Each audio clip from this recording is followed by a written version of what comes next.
ดอกไม้สะบัดห่วยไงស្រមៃពួយជីមិនយល់សរឬមួយក៏ស្រីមានស្នៀមចិត្តចង់ជួបទៀត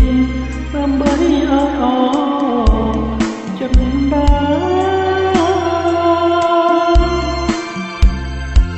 បងណាត់ជួបស្រីជាថ្មីម្ដងទៀតតែជួបយ៉ាងស្អាតជួបស្រកញ្ញាក្រោមដើមស្វាយជាក្បែរមាត់ទន្លេសូមខំម្ល៉េះទេនឹកថាបានយល់ជាថ្មីលោកស្វាយមកបងត្រជើងត្រជ័យព្រឹកមក8ស្រីហើយចាំ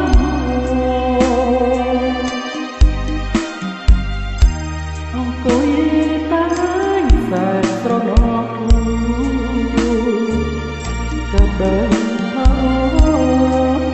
នាងប្រាចិត្តណា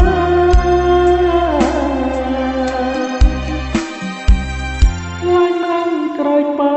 ចិត្តស្រីយំស្រឲ្យបងអពើ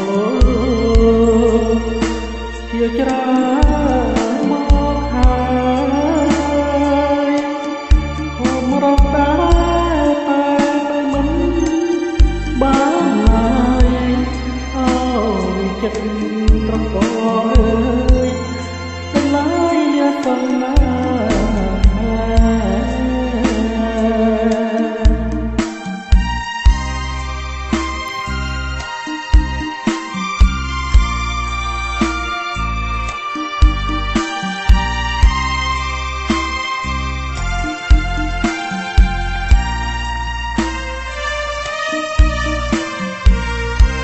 លោកស្វាយមកបងត្រជើងត្រជ័យព្រឹកមក8ថ្លៃហើយចាំ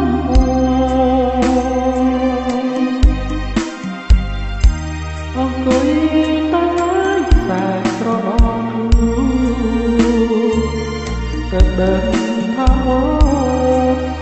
នាងប្រាចិត្តណា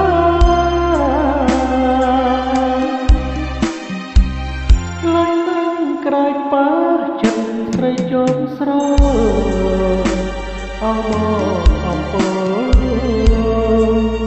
ជាច្រើន